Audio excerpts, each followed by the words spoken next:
नमस्कार विद्यार्थी मित्रमैत्रिणींनो, बुल्स या अकॅडमीमध्ये आपल्या सर्वांचे स्वागत आहे। या व्हिडिओमध्ये आपण महाराष्ट्र गट क सेवा संयुक्त मुख्य परीक्षा 2025 जे 12 जुलै 2026ला झाली त्यामधील आपण चालू घडामोडी संदर्भातले जे 10 प्रश्न आलेले आहेत त्याचे आपण विश्लेषण बघणार आहोत।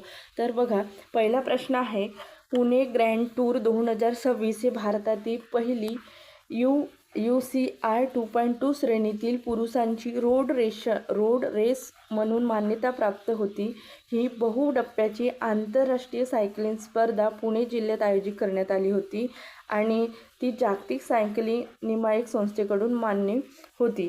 तर त्यामध्ये त्यांनी काय विचारले आहे, तर UCI या संक्षेपाचा योग्य पूर्ण अर्थ काय होतो असे विचारले आहे। म्हणजे यामध्ये दुसरा प्रश्न पण तयार होतो की पुणे ग्रँड टूर 2026 ही भारतातील पहिली होती, म्हणजे पहिली UCI 2.2 श्रेणीतील पुरुषांची रोड रेस मान्यता प्राप्त कोणत्या जिल्ह्यात झाली, तर पुणे जिल्ह्यामध्ये। तर हे कशा दर्जाची होती, तर बहुटप्प्याची आंतरराष्ट्रीय सायकलिंग स्पर्धा होती। तर असं यामध्ये कसं अर्थच विचारलं डायरेक्ट, म्हणजे कोणतं म्हणजे कोण विजेता होता वगैरे असं नाही विचारलं। तर तुम्ही आता याच्याबद्दल काय माहिती गोळा करू शकता।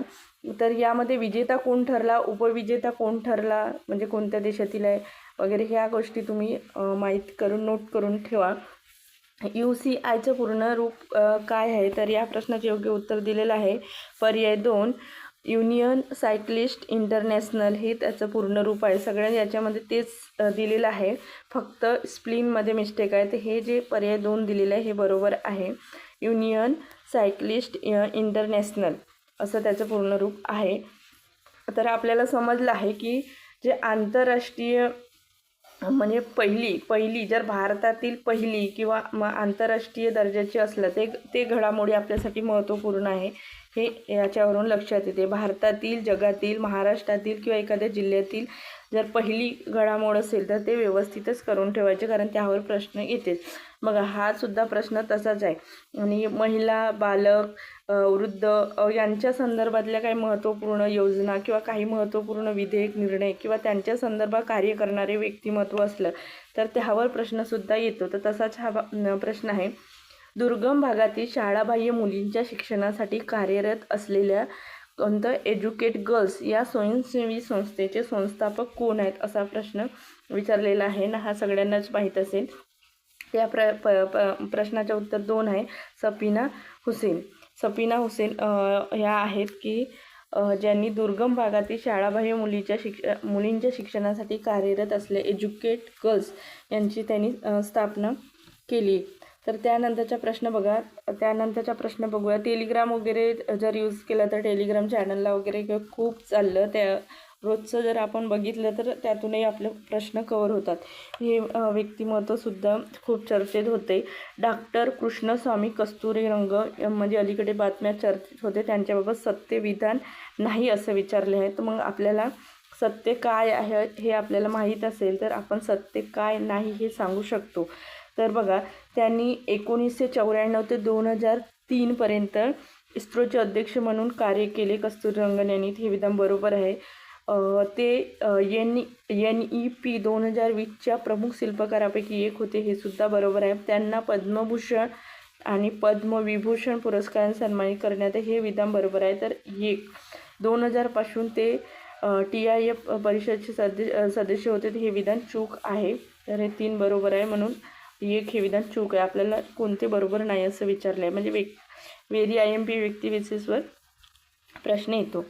त्यानंतर बघा, ह्या पेपरला पद्मश्री पुरस्कार आणि त्यांचे क्षेत्र, म्हणजे कोणते व्यक्ती आणि त्यांचे क्षेत्र अशा संदर्भातले 3 प्रश्न विचारले आहेत। 3 प्रश्न म्हणजे एक प्रश्न 2 गुणासाठी आहे, तर 3 प्रश्न किती याच्यासाठी होईल, तर 3 दून 6 गुण सहज मिळून जाणार आहेत।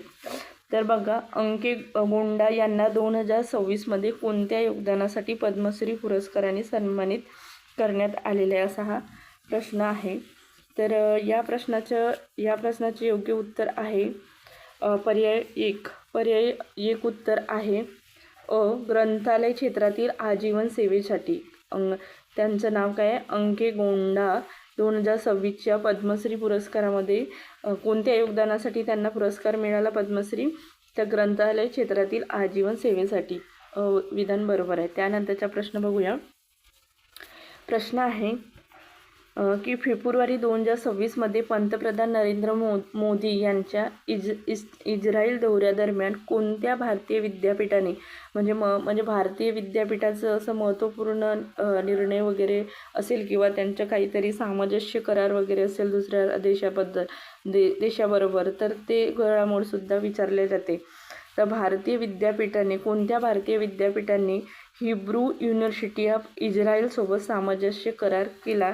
तर ह्या प्रश्नाचे योग्य उत्तर आहे पर्याय 2. पर्याय 2 आहे नालंदा विद्यापीठ आहे. तर हा जो प्रश्न आहे तर महाराष्ट्र सेट परीक्षेच्या पेपर 1ला सुद्धा विचारला जाऊ शकतो. फेब्रुवारी 2026मध्ये पंतप्रधान नरेंद्र मोदी यांच्या इस्रायल दौऱ्यादरम्यान कोणत्या भारतीय विद्यापीठाने हिब्रू युनिव्हर्सिटी ऑफ इस्रायल सोबत सामंजस्य करार केला? तर नालंदा विद्यापीठ.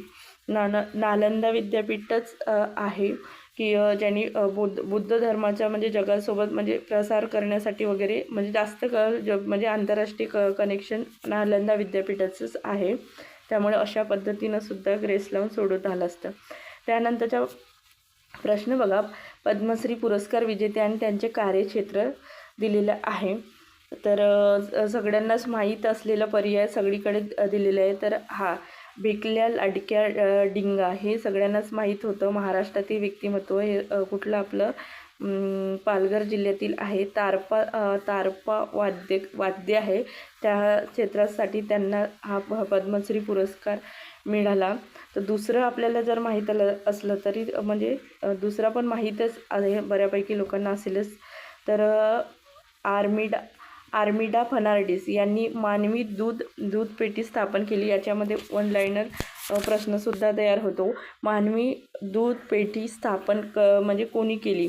तर आर्मिंडा फर्नांडिस यांनी मानवी दूध पेढी स्थापन केली. मानवी दूध पेढी कोणी स्थापन केली? आर्मिडा फर्नांडिस यांनी. 36 हे कोणत्या क्षेत्राशी संबंधित आहे? तर 36 हे रंगभूमी आणि सिनेसृष्टीशी संबंधित आहे. रंगभूमी आणि सिनेसृष्टीशी संबंधित आहेत. 3च्या ब. तर इथंच 3चा ब इथं पण आहे 3चा ब. त्यामुळे हे 2 पर्याय ऑलरेडी कट होतात. तर या 16च्या उत्तर दिलेलं आहे. पर्याय 1 उत्तर आहे. पर्याय 1. आणि रघुवीर तुकाराम खेडकर व्यसनाविरोधात जनजागृती करण्याचं काम केलेलं आहे. व्यसनाविरुद्ध जनजागृती करण्याचे काम कोणी केले आहे? रघुवीर तुकाराम खेडकर यांनी. तारपा क्षेत्राशी संबंधित आहे भिकल्या लाडक्या डिंगा. त्यानंतर आर्मिंडा फर्नांडिस हे मानवी दूध पेटी स्थापन करणारे आहेत. आणि 36 हे रंगभूमी आणि सिनेसृष्टीशी संबंधित आहेत. यांना पद्मश्री पुरस्कार मिळाला 2026. त्यानंतरचा प्रश्न आहे ग्रँड स्लॅम एकेरी सामन्यामध्ये 400वा विजय मिळवणारा जगातील पहिला टेनिस खेळाडू कोण आहे? बघा, खेळाशी संबंधित जर जगातील पहिलं व्यक्तिमत्व असेल जगातील पहिलं एखादं काही विक्रम वगैरे असेल जगातील, भारतातील किंवा महाराष्ट्रातील, तर ते घटना आपल्या नोटबुकमध्ये चालू नोटबुक करायचे आणि त्यामध्ये नोट करून ठेवायच्या. मायक्रो नोट्स काढलं ना, जे तुमच्या हाताने लिहिलेल्या गोष्टी आहेत त्या विसरल्या जात नाही. त्यामुळे ह्या गोष्टी करायच्या चांगला मार्क मिळवून देणारा विषय आहे चालू घडामोडी. ग्रँड स्लॅम एकेरी सामन्यामध्ये 400वा विजय मिळवणारा जगातील पहिला टेनिस खेळाडू कोण आहेत? तर नोव्हाक जोकोविच. आयोगाने आधी पण खूप एक्झामला प्रश्न विचारलेला आहे आणि त्याला उत्तर हेच राहिलेले आहे, नोव्हाक जोकोविच. तुम्ही आधीचं PYQ बघा, तुम्हाला दिसेल त्यामध्ये. तर त्यामुळे लक्षात ठेवायचं, ग्रँड स्लॅम एकेरी सामन्यामध्ये 400वा विजय मिळवणारा जगातील पहिला टेनिस खेळाडू कोण आहे? तर नोव्हाक जोकोविच आहे. त्यानंतरचा प्रश्न बघूया. प्रश्न आहे पद्म पुरस्कार 2026. म्हटलं तुम्हाला 3 प्रश्न आले आहेत, तर ते बघा. तर पी नारायण हे कोणत्या क्षेत्राशी संबंधित आहे? तर पी नारायण हे साहित्य आणि शिक्षण क्षेत्राशी संबंधित आहे.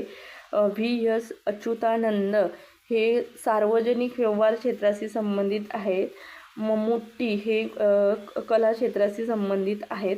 आणि उदय कोटक हे वाणिज्य उद्योग क्षेत्राशी. जरी आपल्याला ह्या प्रश्नाचे उत्तर आपल्याला नाही येत असेल तरी सगळ्यांना माहीत आहे उदय कोटक म्हणजे कोटक महिंद्रा बँक हे सगळ्यांच्या म्हणजे सगळ्यांनाच परिचित आहे.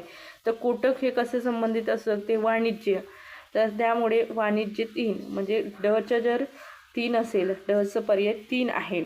आणि यामध्ये बघा 4 पर्याय दिलेले आहेत. तर आपल्याला माहीत आहे की कच्या 4च आहे म्हणजे कच्या 4 म्हणजे मम्मुट्टी हे कला क्षेत्राशी संबंधित आहे हे आपल्याला 100% यातून स्वर होतो. मग असा पर्याय बघितलं तर म्हणजे 2च येईल. त्यामुळे 18च्या प्रश्न 18चं उत्तर काय आहे? पर्याय 2 उत्तर आहे हे योग्य होईल. अशा पद्धतीचे सुद्धा म्हणजे कट पद्धत करून सुद्धा म्हणजे उत्तरापर्यंत पोचता येते.